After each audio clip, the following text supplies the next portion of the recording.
Hi folks, welcome back to the Horde. There you go. Battery's all nice and charged. It's 9 degrees. I don't know, could you guys see this? 9 degrees Celsius. About 12:30. February 1st, Saturday, 49 degrees. That's in the sun. I gotta tell you, can't get a better day than this. I wish most of winter was like this. Well, folks, I want to tell you, when it comes to bikes, if they are not rollers, they are a pain in the, excuse me, ass. I mean, they're just difficult. By the way, parental guidance. Bullshit level, DEFCON 5. And there we go. That was easy. So, gotta have toys. This guy here was not a roller. I got the front wheel turning, right, which is good, right. 200S's, ATC 200s, whatever the hell this thing is. It's not really all that difficult, especially when they got a bar on the back. If the front wheel rolls, you can kind of roll them around. Unfortunately, this front wheel has a flat spot on it, right? See it there? I think you can see it. There you go. So, it doesn't roll exceptionally well, but it does roll, which is helpful. This guy here, I gotta tell you, I was starting to get very concerned that I had a true pig in the poke. Well, the good news is, wait a minute before I bend over. It's hard to stand up again, so we try to do that as little as possible. The good news is, look at this. Right? See that out there? Round and round she goes. Turns out the brake was stuck. Had to give it a little, right here, tappy, and then back and forth a couple of times. And the brake came loose, which is excellent. I took that tire off. Talk about having a flat spot. And one out of the 3 bolts, gave me an oh crap here. So, I guess this is somewhat of a roller at this point. At least one of the back wheels will go around. The front wheel, I too gave this thing a tappy. You could kind of see it shined up a little bit, and it was kind of, I don't know if you guys can see that, but it is rolling.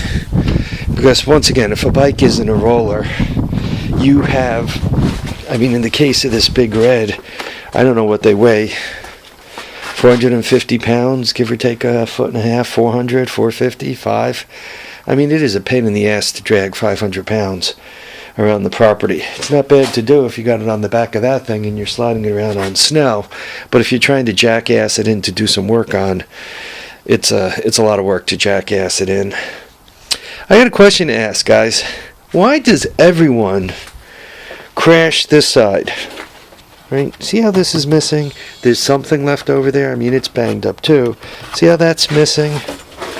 And if you look at this bike, right, that side's missing. This side, there's still something there. And even if I go out to the Horde, right, on the back of the bike, it's the left side, okay? Right? I'm on the back of the bike. We're looking at the left hand. Even if we go out to the Horde to look at other bikes that are destroyed, why is it like always kind of the left side that's screwed up? I don't know. Maybe most people are right-handed, or when most people are driving. No, actually this one, I always do that. This one, the right side screwed up. That's intact. Yeah. On that one, the right side screwed up. Maybe just my 2 big reds. But there was another one that I had. At least I have a cushion here, eh? Nope. On that side, it's the right side. That one's the left. I guess people just randomly screw up both sides. Forget about what I was saying. Would be nice is if they screwed up one side of this big red fender, or one side of this 200S fender, and the other side over there. Then I could kind of patch the two of them together. Same with Big Red. It would be nice if they kind of screwed up one side and then the other. Maybe I could kind of hack together those the Big Red and the 200S fenders between the two of them. Get a little something put together. Because when you ride these things, if you're just going to use them for utilities, you know, pulling stuff around the yard and all that, fenders aren't deadly important. I mean, obviously you don't want to fall off and get tangled up in these things. Just picture getting ground up between that fender and the body. But once again, if you're using them as utility, you're going slow enough where hopefully you don't quite get yourself in there as well. If you're riding them for real and bouncing them through the woods, just picture what trouble you could get into at 30 miles per hour, losing yourself and jamming an arm or something down there, or worse yet, your foot comes off the peg, right, and goes down here like this. Ground stops it and that wheel gets over it. So it's kind of nice to have a fender in there to limit the amount of space and limit the possibility of that happening. All right, so what am I doing? I'm trying to get these bikes so that they roll. Rolling means that they can be moved. Being able to be moved means that I could work on them. Without the ability to roll them around or move them around, you know, they're just dead. You know, they're just dead weight and you can't do anything. It's still early enough. I should probably try to get this cover off the side of this thing and figure out what's going on with that motor. The only bad thing about that is to do that you actually have to take the motor mounts off, the gas tank,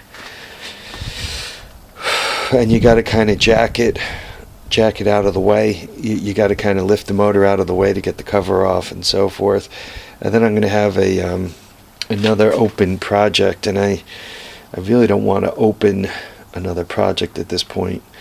Open projects have issues. A, crap gets in, and B, parts get lost, and C, open projects take up a lot more space than a complete. Right, this thing complete has a certain footprint. If you were to take every piece off of this and start lying it around, if this garage were empty, you could take up a third of it, a quarter of it, with just parts lying around all over. So it's really not a great idea to break into something before you can work on it. So on this bike, I've gotten the rear end broken loose, which is good. I've gotten the front wheel broken loose, which is good. In both cases, it was brakes that was causing me the trouble. The engine on this thing is still locked up, which is not a good thing. Not a good thing at all. But it is full of oil. So I'm hoping, and all I could do at this point is hope, that because it doesn't have an air filter in here, maybe, right, no air filter, maybe it just got some moisture in there and it's slightly rusted, stuck. The only thing that kind of counteracts that theory is the throttle is still somewhat functional, right? And you would figure the throttle would have locked up. So I'm hoping that that thing doesn't have your typical Big Red destroyed stator, destroyed flywheel thing. I've mentioned this 1,000 times, but for anybody new to the channel, The problem with these 250s, and it's not only this engine, it's that engine too, right? And that's a 300. The flywheel is in oil.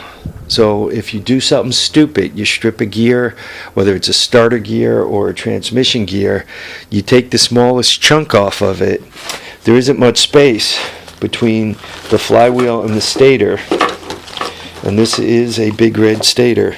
So when you open it up, this is what you have. I mean, it literally destroys the stator. I mean, look at this. It destroys the stator and it destroys the flywheel. Not good, right? A lot of times you'll know something's acting up with your big red when it locks up kind of intermittently, and then if you turn it backwards and forwards, it'll start turning again. Also, if your headlights are dim, you can't keep the battery charged.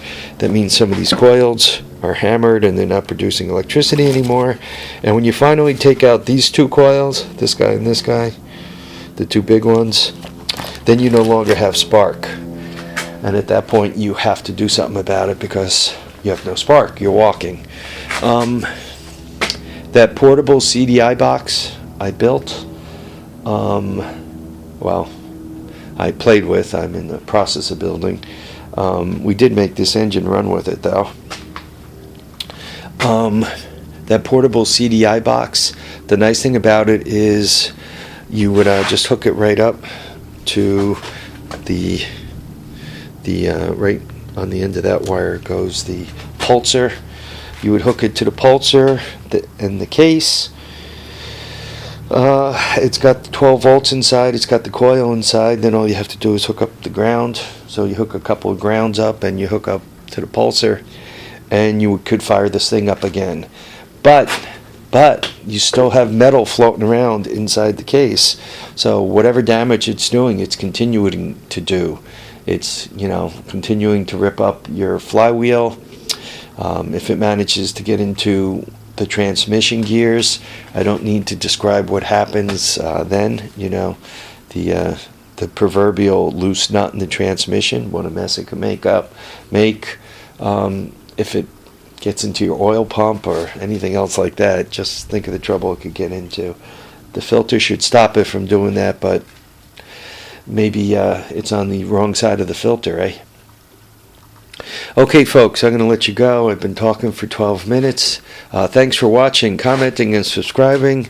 We'll catch you on the next episode of The Horde. In the meantime, remember, tires down, tracks down, handlebars and steering wheel up. I'm not quite sure what I'm going to do now.